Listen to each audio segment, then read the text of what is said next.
নমস্কাৰ দৰ্শকসকল, অৰুণোদয় আঁচনিৰ হিতাধিকাৰীসকলক লৈ ৰাজ্যজুৰি চলিব এক বৃহৎ সমীক্ষা।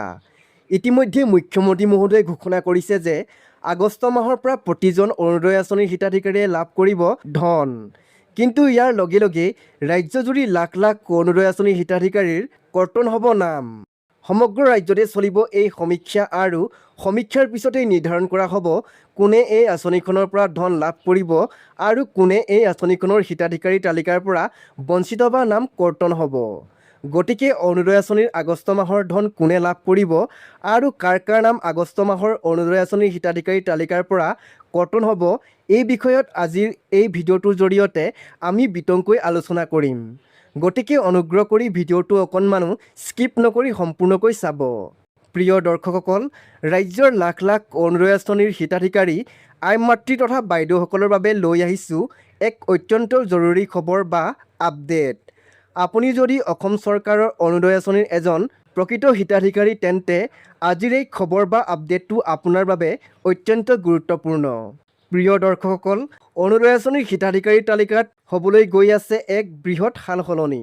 অৰুণোদয় আঁচনিৰ হিতাধিকাৰীসকলক লৈ ৰাজ্যজুৰি শীঘ্ৰেই চলিব এক ডাঙৰ সমীক্ষা আৰু এই সমীক্ষাৰ পিছতেই কৰ্তন হ'ব ৰাজ্যৰ লাখ লাখ অৰুণোদয় আঁচনিৰ হিতাধিকাৰীৰ নাম।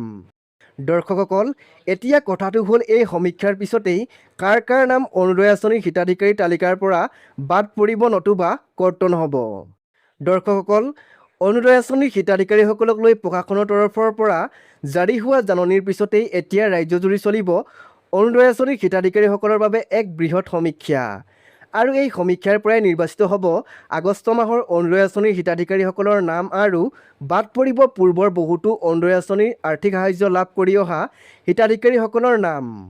পূৰ্বতে আপুনি অৰুণোদয় আঁচনিৰ ধন লাভ কৰি আহিছিল যদিও এই সমীক্ষাৰ পিছৰে পৰা হয়তো আপুনি লাভ নকৰিবও পাৰে আগষ্ট মাহত অৰুণোদয় আঁচনিৰ ধন। দৰ্শকসকল, এই সমীক্ষাৰ পিছতেই যিসকল হিতাধিকাৰীয়ে অৰুণোদয় আঁচনিৰ ধন পূৰ্বতে লাভ কৰিছিল কিন্তু বৰ্তমান পৰিয়ালৰ আৰ্থিক অৱস্থা সুস্থিৰ বা ভাল হৈছে, সেইসকল হিতাধিকাৰীৰ নাম তালিকাৰ পৰা কৰ্তন হ'ব পাৰে। আৰু যিসকলৰ পৰিয়ালত পূৰ্বতে কোনো সদস্যই চৰকাৰী চাকৰিৰ সৈতে নিয়োজিত নাছিল বা চৰকাৰী চাকৰি লাভ কৰা নাছিল বাবে পূৰ্বতে ৰাজ্য চৰকাৰৰ অৰুণোদয় আঁচনিৰ ধন লাভ কৰি আহিছিল, কিন্তু নতুনকৈ যদি সেই পৰিয়ালটোৰ কোনো সদস্যই চাকৰি লাভ কৰে তেন্তে সেই পৰিয়ালৰ হিতাধিকাৰীগৰাকীৰ নামো কৰ্তন হ'ব পাৰে। ইয়াৰ উপৰিও ৰাজ্যৰ যিসকল প্ৰকৃত আৰু যোগ্য হিতাধিকাৰী হৈও পূৰ্বতে অৰুণোদয় আঁচনিৰ ধন লাভ কৰিব পৰা নাছিল বা অৰুণোদয় আঁচনিৰ হিতাধিকাৰী তালিকাত অন্তৰ্ভুক্ত হ'ব পৰা নাছিল, সেইসকল যোগ্য আৰু প্ৰকৃত হিতাধিকাৰীক নতুনকৈ অৰুণোদয় আঁচনিৰ অগ্ৰাধিকাৰ দিয়া হ'ব। তদুপৰি যিসকল দৰিদ্ৰ, অবিবাহিত মহিলা, বিধৱা আৰু দিব্যাংগ পূৰ্বৰ ৰাজ্য চৰকাৰৰ মহিলা সবলীকৰণৰ আঁচনি অৰ্থাৎ অৰুণোদয় আঁচনিৰ পৰা বাদ পৰিছিল বা হিতাধিকাৰী তালিকাত নিজৰ নাম অন্তৰ্ভুক্ত কৰিব পৰা নাছিল, সেইসকল দৰিদ্ৰ আৰু যোগ্য হিতাধিকাৰীক নতুনকৈ দিয়া হ'ব অগ্ৰাধিকাৰ বা নতুনকৈ অন্তৰ্ভুক্ত কৰা হ'ব নাম। দৰ্শকসকল, যিসকল হিতাধিকাৰীয়ে পূৰ্বতে অৰুণোদয় আঁচনিৰ ধন লাভ কৰিছিল সেইসকল হিতাধিকাৰীয়ে নিশ্চয় ভাবিছিল যে এইবাৰো আমি অৰুণোদয় আঁচনি 3.0 অধীনত অৰুণোদয় আঁচনিৰ ধন লাভ কৰিম। গতিকে আপুনি হয়তো আগষ্ট মাহত অৰুণোদয় আঁচনিৰ ধন লাভ নকৰিব পাৰে যদিহে পূৰ্বৰ তুলনাত আপোনাৰ পৰিয়ালৰ আৰ্থিক অৱস্থা ভাল হৈছে, কিয়নো প্ৰতিগৰাকী হিতাধিকাৰীৰ ঘৰে ঘৰে চৰকাৰী বিষয়া যাব আৰু চৰকাৰী বিষয়া গৈ সমীক্ষা কৰিব, হিতাধিকাৰীৰ সকলো নথিপত্ৰ পৰীক্ষা কৰিব আৰু ঘৰৰ অৱস্থা নিৰীক্ষণ কৰিব আৰু তাৰ ওপৰত ভিত্তি কৰিহে সিদ্ধান্ত গ্ৰহণ কৰিব যে আগষ্ট মাহত কোনে অৰুণোদয় আঁচনিৰ হিতাধিকাৰী ধন লাভ কৰিব আৰু কাৰ কাৰ নাম অৰুণোদয় আঁচনিৰ হিতাধিকাৰী তালিকাৰ পৰা কৰ্তন বা বঞ্চিত কৰা হ'ব।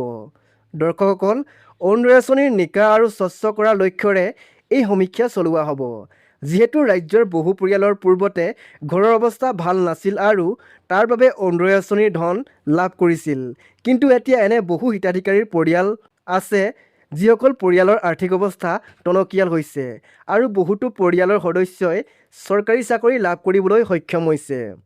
আৰু এই সমীক্ষাৰ পিছতেই এনে পৰিয়ালৰ হিতাধিকাৰীগৰাকীৰ নাম কৰ্তন কৰা হ'ব আৰু সেই হিতাধিকাৰীগৰাকীৰ ঠাইত অন্য কোনোবা যোগ্য আৰু দৰিদ্ৰ পৰিয়ালৰ মহিলাক নতুন হিতাধিকাৰী তালিকাত নাম অন্তৰ্ভুক্ত কৰা হ'ব। আৰু বিশেষকৈ অৰুণোদয় আঁচনিৰ পূৰ্বৰ তালিকাৰ পৰা বাদ পৰা বিধৱা আৰু দিব্যাংগসকলক ৰাজ্য চৰকাৰে অগ্ৰাধিকাৰ প্ৰদান কৰা হ'ব।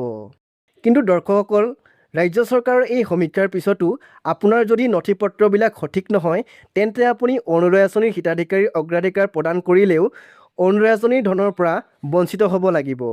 সেয়েহে যিমান সোনকালে পাৰে সিমান সোনকালেই নিজৰ সকলো নথি পত্ৰ সঠিককৈ ৰাখক যাতে সমীক্ষাৰ পিছত চৰকাৰৰ নতুন অৰুণোদয় আঁচনিৰ হিতাধিকাৰীৰ তালিকাত আপুনি স্থান লাভ কৰিব পাৰে আৰু নথি পত্ৰৰ বাবে যাতে আপুনি পুনৰ অৰুণোদয় আঁচনিৰ হিতাধিকাৰীৰ তালিকাৰ পৰা বাদ পৰি যাবলগীয়া নহয় বা বঞ্চিত নহয়। সেয়েহে অকণমানো পলম নকৰি আজিয়েই নিজৰ নথি পত্ৰ, বেংক একাউণ্ট, ৰেচন কাৰ্ড আৰু আধাৰ সঠিককৈ ৰাখক। তদুপৰি দৰ্শকসকল আটাইতকৈ গুৰুত্বপূৰ্ণ বিষয়টো হ'ল যে যি বিষয়ে মই আপোনালোকক আগতেই জনাই আহিছোঁ যে যদি আপুনি নিজৰ বেংক একাউণ্টৰ লগত আধাৰ কাৰ্ড লিংক নকৰে তেন্তে আপুনি অৰুণোদয় আঁচনিৰ ধন লাভ কৰিব নোৱাৰিব। সেয়েহে আপুনি অতি শীঘ্ৰে নিজৰ বেংকত গৈ একাউণ্টৰ সৈতে আধাৰ কাৰ্ড লিংক বা সংযোগ কৰিবলৈ একেবাৰে নাপাহৰিব। লগতে আপোনাৰ বেংক একাউণ্টৰ KYC আপ টু ডেট কৰি ৰাখিব। কাৰণ চৰকাৰৰ নতুন সমীক্ষাৰ পিছতো যদি আপুনি নিজৰ বেংক একাউণ্টৰ লগত আধাৰ কাৰ্ডখন লিংক নকৰে বা আপোনাৰ KYC আপ টু ডেট হৈ নাথাকে তেন্তে আপুনি অৰুণোদয় আঁচনিৰ 3.0 নতুন হিতাধিকাৰীৰ তালিকাত আপোনাৰ নাম অন্তৰ্ভুক্ত হ'লেও আপুনি অৰুণোদয় আঁচনিৰ ধন আগষ্ট মাহত লাভ কৰিব নোৱাৰিব। সেয়েহে আপুনি অতি শীঘ্ৰে নিজৰ সকলো নথি পত্ৰ সঠিককৈ ৰাখিব। গতিকে দৰ্শকসকল আজি আমি আলোচনা কৰিলোঁ অৰুণোদয় আঁচনিৰ হিতাধিকাৰীসকলৰ বাবে হ'বলগীয়া সমীক্ষাৰ বিষয়ে। লগতে এই সমীক্ষাৰ পিছতেই কোনে কোনে অৰুণোদয় আঁচনিৰ ধন আগষ্ট মাহত লাভ কৰিব আৰু কাৰ কাৰ নাম অৰুণোদয় আঁচনিৰ হিতাধিকাৰীৰ তালিকাৰ পৰা কৰ্তন বা বাদ পৰিব পাৰে। তদুপৰি যিসকল হিতাধিকাৰীয়ে অৰুণোদয় আঁচনিৰ ধন পূৰ্বতে লাভ কৰিছিল কিন্তু বৰ্তমান পৰিয়ালটোৰ আৰ্থিক অৱস্থা সুস্থিৰ বা ভাল হৈছে সেইসকল হিতাধিকাৰীৰ নাম তালিকাৰ পৰা কৰ্তন হ'ব পাৰে আৰু যিসকলৰ পৰিয়ালত পূৰ্বতে কোনো সদস্যই চৰকাৰী চাকৰিৰ সৈতে নিয়োজিত নাছিল বা চৰকাৰী চাকৰি লাভ কৰা নাছিল বাবে ৰাজ্য চৰকাৰৰ পূৰ্বতে অৰুণোদয় আঁচনিৰ ধন লাভ কৰি আহিছিল কিন্তু নতুনকৈ যদি সেই পৰিয়ালটোৰ কোনো সদস্যই চৰকাৰী চাকৰি লাভ কৰে তেন্তে সেই পৰিয়ালৰ হিতাধিকাৰীগৰাকীৰ নামো কৰ্তন হ'ব পাৰে।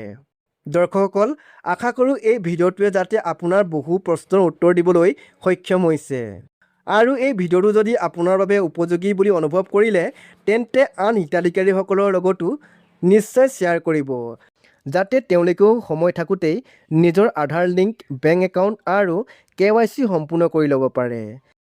আৰু যদি আপুনি এতিয়াও আমাৰ চেনেলটো ছাবস্ক্ৰাইব কৰা নাই তেন্তে এতিয়াই ছাবস্ক্ৰাইব কৰি কাষৰ বেল আইকনটো অন কৰি ৰাখক যাতে অৰুণোদয় আঁচনি আৰু অন্যান্য চৰকাৰী আঁচনিৰ সকলো নতুন আপডেট সৰ্বপ্ৰথমে আপুনি জানিব পাৰে।